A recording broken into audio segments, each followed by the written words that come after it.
Anybody remember that? Yeah, Jimmy does. A couple of you guys do, okay? And they'll talk about how he only got 7 votes and it was embarrassing, all that stuff. I had no chance of winning, folks. It's rigged. I knew it was rigged. I literally ran for chairman of the Ohio Republican Party because they literally put out in the media that no one wanted the job. It pays like 150 grand a year, okay? And they're out there saying, well, Matt Borges is the only one running for the Republican Party chairman because nobody else wants to be chairman. Really? Okay? Well, we knew that was a lie, all right? And we knew they had cleared the field, so I ran. And I got to stand in their state central committee meeting and make my case and challenge them to bring the Tea Party in, to bring in the people that were really the energy of the party, into the party. And that day started to change everything because it was like open up a can of worms with a can opener. By then, we started to expose all the corruption. For instance, back then, the Republican Party was a party without a platform. We didn't have a platform. Our role was we wanted each candidate to be free to run on whatever they thought was right. So in essence, you could just be, you're running as a Republican, but you could believe anything you wanted, right? And John Kasich said, nobody ever reads the party platform. I can decide what a conservative is. Not so much, okay? So we've been fighting this fight. Last year, after we beat Trump, we elected Trump, right after that, in the spring of 2017, we had an election for State Central Committee, and Jane Timken, who was a big Trump supporter, ran against Matt Borges. And we knew it was going to be a very difficult fight. And she ended up winning 33-32, with one person didn't show up or would have been a tie. And she has been the chairman. And since she has been the chairman, they have actually done things like adopted a party platform, which just so happens to be the National Republican Party platform. How many of you have read the Republican Party National Platform? I'm giving you a homework assignment. Google it, Bing it, look on the thing, look up Republican Party National Platform, and when you read that, you will probably weep. It is one of the most beautiful conservative documents you will ever read. It is who we are. The problem is they don't hold anybody accountable to it. The problem is, and it's a real process. At the convention, they have people from 50 states write the platform. It's a real tough process. It's beautiful. It is now the party platform of the Ohio Republican Party. So here's our challenge. Since Jane became the chairwoman, it is literally the people that were on the Central Committee that we elected, which was about 12 people, used to be literally persecuted at the meetings. Literally would be made fools of, would literally be attacked verbally by the chairman in their meetings. But we, having learned from Saul Alinsky, would videotape them and put them out on the web and embarrass them and made them look like a total fool, okay? And showed how criminal they were and how they didn't follow the rules and all that stuff, okay? This past year, literally, I've had people who hated to go to the meetings because they were so divisive, so horrible, say, I enjoy our meetings so much. We follow the bylaws. We follow Robert's Rules of Order. We have actual debate. We actually discuss issues. It's amazing. It's like a real organization. Wow. How about that? Okay? So, here we are today. Now, tomorrow's the filing deadline. You made an announcement about Central Committee, County Central Committee. And if any of you can run for that, I beg you to please do so. Okay? Because we are never going to get the representation we want until we, the people, are in control of the county central committees. In Ohio right now, 88 counties, we have 5 of them that are basically controlled by the Tea Party members. We're hoping to add to that this time around, because these elections are only the primaries every 2 years, okay? But we have a crisis right now. And the crisis is that on Friday, the State Central Committee is meeting, and the establishment wants them to endorse in the primary. okay? Now, they should never, ever do that. You have Republican candidates, and all you got to do is make sure they're really Republicans, okay? And then we should get the vote. Amen. Right? What a concept. Elections. That's right. Wow. What are they trying to do? Destroy the elections. Tell you who to vote. The goal is to not have anybody run against anybody. The goal is to force everybody out. Because in your whole lifetime, and this is one of the saddest things that I ever realized as a Tea Party person, but literally, the people we voted for our whole lifetime were a setup. You have never voted until Donald Trump for anyone in an election that was a free choice by him. It's real simple. You can vote for anyone in this room you want, as long as either him or him. Seriously. Seriously. You think John McCain should have been nominated to run for president? Bob Dole? You think that was like by popular demand? Are you serious? We've been playing for fools for our whole lives because they control the system that we didn't even understand. I mean, I guess I should probably ask this question. How many of you guys know about the Central Committee, County Central Committee? Raise your hand if you know what County Central Committee is. Okay? Even among us, some of us don't know. The first time Ted Stevenow told me about County Central Committee, I thought he was talking about the Soviet Union, comrade. We got to get on the Central Committee. What? What? Whoa, whoa, whoa, whoa, whoa, whoa. I've only been voting for 50-some years, so, how did I not notice? They didn't want you to notice. They didn't want you to run. They didn't want you to be on it. It's all about control, okay? And boy, did they get angry when we started running for those spots. They didn't like that a whole lot.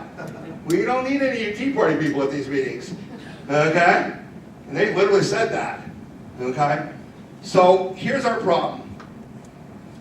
The powers that be, the people that want to choose who you get to vote for, want the State Central Committee to endorse Mike DeWine and Jim Renacci.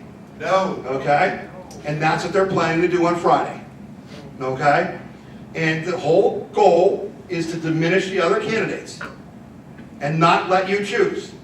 Now, if you go to Ohio Citizens PAC on the web, you'll see this press release. You will see a video of Jane Timken saying, I believe that people should decide. I don't believe we should endorse in primaries. And she is the chairwoman. However, what I needed to educate you about is that the bylaws say that she doesn't have fiat over that. She doesn't have dictatorial powers. She can't say, this is the way it's going to be. They have bylaws, and she actually follows the bylaws. And the bylaws say that there is a subcommittee on endorsements that will meet, and they will recommend to the State Central Committee if they think they should endorse. Not who they should endorse, but should they endorse. The committee will vote on that. Then they will take up who should they consider endorsing. Then they will vote on that. But Jane Timken can't step in and say, no, no, no, don't do that. She doesn't have that power. So I don't want you to be mad at her. She's like me. She has influence but not power in this situation. Yes, sir. Where is the location of that Central Committee? It's going to be in Columbus. It's going to be in Columbus. It's closed to the public. What's that? Is it closed to the public? Or is it The meeting is closed, but you can be like outside in the hallways and stuff like that. Okay? But you can't go, can she go observe? I'm thinking that you could call Patty Alderson or Gary Case and tell them that we don't want an endorsement, that you don't want an Well, see, endorsement. now that's the key thing. If you go to OhioCitizensPAC.org, you will see this release and you will see a list of all the Central Committee members in the state with their personal phone numbers, their email addresses, their home addresses, by district, and there's even a map of the state of Ohio that tells you which district is which. So you can look that up. Your job is to call them before Friday, by Thursday, and say, don't be a Democrat. See how I said, don't be a Democrat up there. Let the people decide. Yes, sir. You. I understood that there was a bylaw or something that stated that we are not to endorse one Republican over others in the primaries. Well, the only rule I know that they have, which is totally insane, but there's actually a bylaw that says that if we do endorse, we can only endorse incumbents. Oh. Okay? And guess who voted on that? The incumbents, right? Okay? Because all their wives and their friends and their brothers and sisters are on the committee. It takes a 3/4 vote of the committee to overrule that. So there's some real issues there, okay? But we don't want them to endorse. We want to have a choice. And we deserve a choice. And so if you would tell all your friends, use your emails, just say, go to Ohio, it doesn't matter what part of the state they're in, go to ohiocitizenpact.org, look up your representative, and the letter spells it all out, and just say, tell them to vote not to endorse. Yeah. Anybody else? Okay? So that's why we got to protect ourselves. Because that's what they're trying to do. Okay. Friday at 10 in the morning, they do it, okay? But I guarantee you, we have a joke, we have a lot of jokes about the Republican Party, okay? One of the things we always say is, one thing you can always count on when the Republicans get together, and that is there will be a meeting before the meeting. There's always a meeting before the meeting. So on Thursday night, there will be a meeting somewhere in Columbus where the people that they have pushed to try to, influence the vote indoors will meet and be told what goodies they get if they do the right thing. And then the next day they'll go do it. And so hopefully we're going to fight that back. Now, this is a very important slide to me, and it's very dear to my heart because it really talks about the way that I look at you guys, okay? And so these are the facts. So when I'm sitting there today, literally today and yesterday, and I've got people in the governor's race and in the Senate race saying, Tom, we can't win without the Tea Party. We need you. We need you to endorse us. We need you to support us. I look them in the face and I say, you don't know what you're asking. And they say, what do you mean? I said, when you say you want our help, you're asking me to give you between $8 and $12 million. I said, do you have any other donors that are giving you $8 to $12 million? You sure as hell don't. So don't just ask me like it's no big deal. Because I'm representing people who I will not waste their time, their effort, or their money. And you're going to treat them with respect, or we're not going to do this. Okay? So where did this number come from? Here's where it came from. In 2012, Mitt Romney spent $18.50 per vote in the Ohio primary. That's what his campaign spent per vote that he got. His PAC spent an additional $11.50 for a total of $30 per vote. So that primary election, Mitt Romney spent $13 million in a primary. He got I think it was 468,000 votes. Okay? Rick Santorum, if you guys remember, came to us with about 2 nickels to rub together. Okay? Rick Santorum was broke. It was basically the end of the line for him, and he was trying to hang on. And we thought he was a better candidate, and we supported Rick Santorum.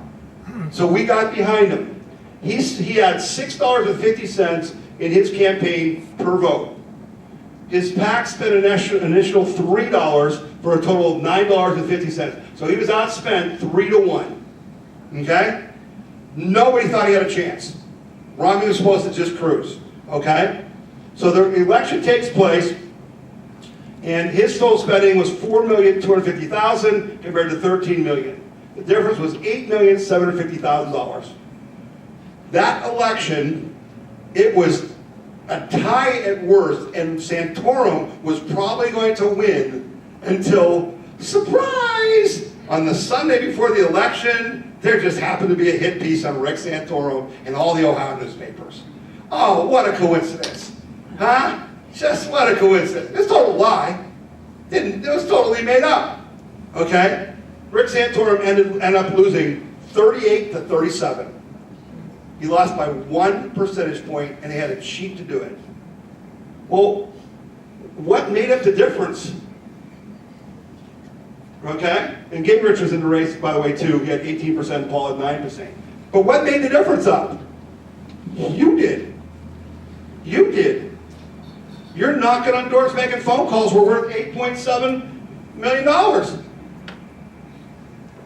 Because I got news for you. Rick Santorum doesn't come, he doesn't even beat Gingrich if we don't get out there and do that.